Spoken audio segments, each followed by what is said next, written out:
All right, everyone. Today we actually at Pat Murphy's house. For you guys that don't know who Pat is, he's a mod on my YouTube channel as well.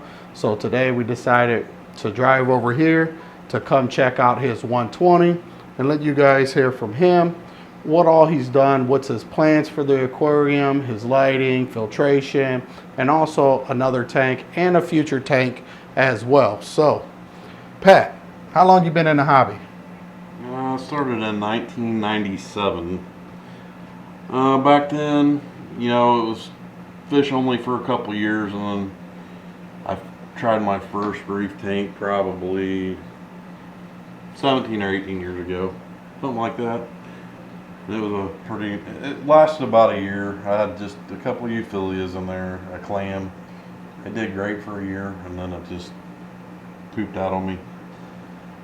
So you ended up taking a break after that for a little bit? Took a little break, but it was only for like a year or two, and then I went fallow again.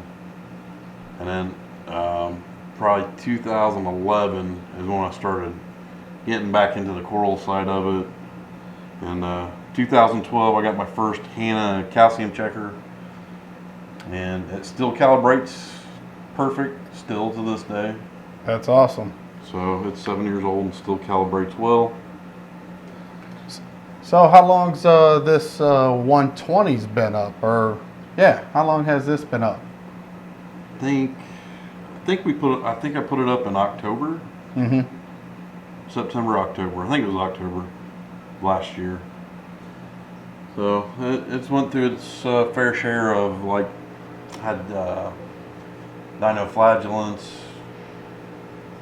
Had to get rid of that. Right. Had some nice coral in here, and that ended up dying because of the dinoflagellants. Now I kept coming home every day after work, basting the rocks off.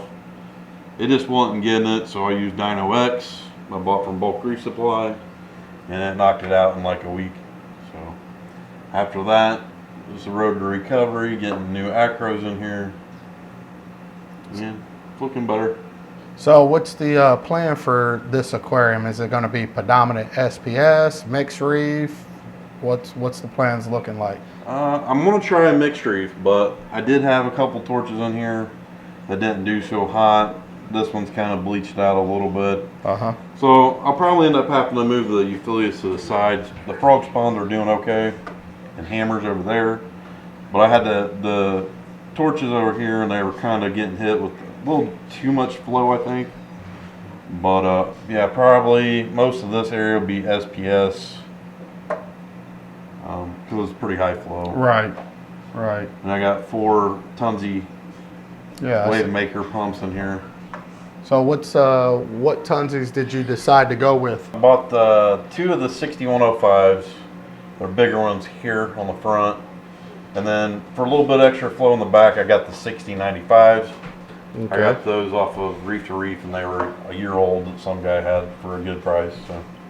Awesome. So what lights did you decide to run on this aquarium? I have SB Reef Light. The black box is the Wi-Fi version.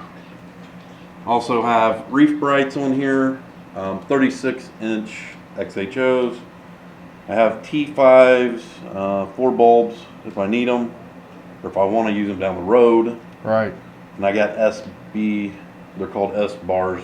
S-bars. S-bars, yeah. And you sure, man, that's a lot of light up in there. Woo! It's a lot of light. That's a lot of light. So my ideology behind all that lighting is to try to get as much par in the blue spectrum as I could get. I'm just experimenting with stuff right now. So.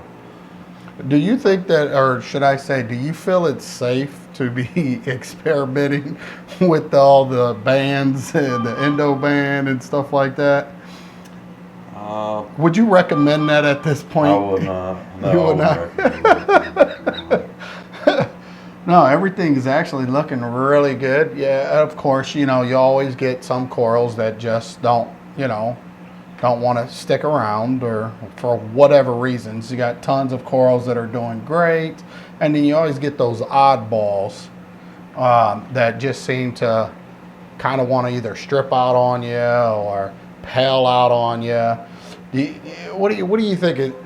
You know, in your personal opinion, what do you think is the problem when it comes to that?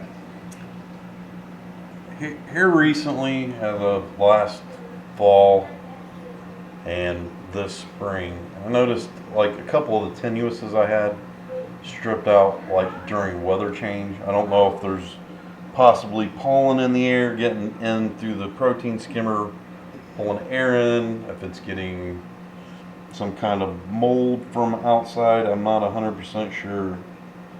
But it's usually around, you know, season changes. And we talked about that a little bit too. You know, maybe something in the air, because I've had the same problem with tenuouses and stuff like that. And it's like, even though we have two different volumes of water, I can't put a finger on it. Now, what I have noticed, you know, with growing out or getting colonies to grow out and become really large, I don't really experience that with larger colonies. I don't know if it's just because they have adapted to maybe season changes, or, you know, made it through that way, and we're able to get more of a foothold and become more immune to certain, you know, fluctuations within inside the aquarium. I just don't know, but you know, what I have noticed is that I don't really have coral loss once they get to a certain size, as you know, like I do with frags or pretty much anybody else. So with that being said, do you have any plans in the future? I'm just sitting here looking at your stand. It looks like it's built for something bigger. Can I get an exclusive of maybe what your thoughts are for the future here?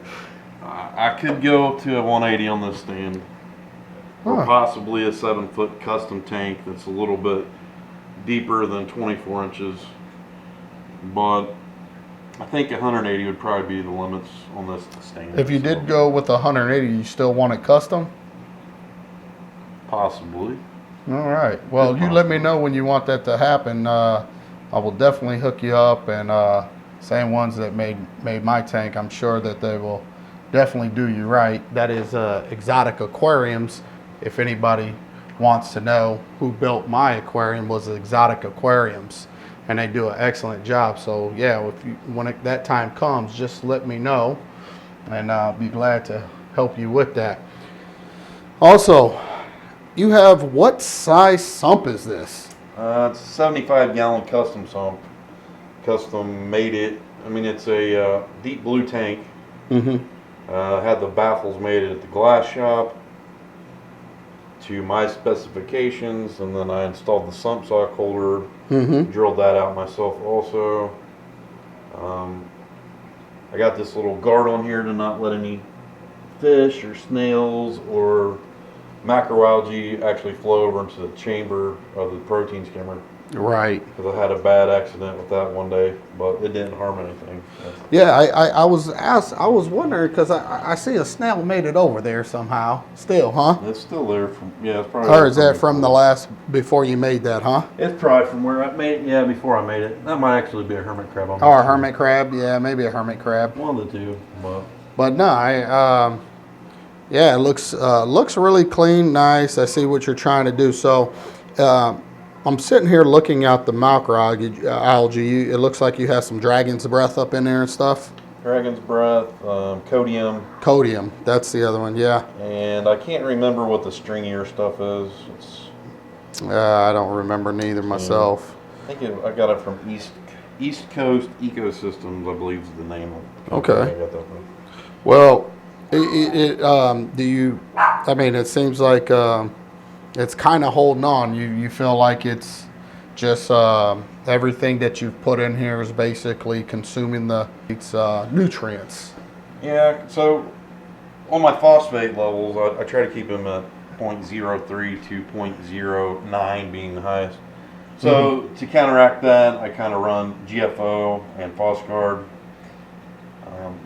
Do you feel, just by me looking at the algae right now, do you feel like, or have you tried running it without that? And if so, where did you see your levels creep up to? I did try running it without the filter socks, and without the GFO, but I didn't have macroalgae at the time. Oh, okay. So when I took this filter socks off, my phosphates went up to 0.16, I think. Gotcha. Yeah, and that was right after the dinoflagellus also Battle. Yeah. All right. So, any more plans for fish stocking of this aquarium? Or is what's here is here? I see you have a Melanaris wrasse. You know, you got Achilles, you got a yellow coarse wrasse, or foxface, some clowns, some danzel, Springer danzel, and blue eye coltang and stuff like that. So is that pretty much it? Going to be the stock list for this aquarium? So you're trying to keep it as low nutrients as possible, but not too low where you're getting the pastel colors like, you know, from the coral, huh? Right. Well, I doubt I put any more fish in here because these two tangs will probably get pretty big. Probably too big for my system. Yeah. Actually. Maybe more wrasse. Not 100% sure, but I've never been able to keep a yellow coarse wrasse, and this is the first one that survived to halfway adulthood on me. So I got that from Live Aquaria for $9.99. Wow. There was 2 of them, and the first one died. So one of 2, 50-50 shot there. So let me ask you. You know, I'm well known as Pop and Drop Rico. Have you quarantined these fish, or what? Nope. No quarantine. No quarantine. No. And you have an Achilles here. Yep. And where may I ask, where'd you get this Achilles from? I got him from a place in Dayton called Lazy's. Yes, we know Lazy pretty well. I didn't, before I got on YouTube, I obviously didn't know you knew Lazy as well. Yeah. I used to get off my semi, call them up and let them know, hey, I'm going to be town this week or the following week just to go grab some frags of stuff. But, yeah.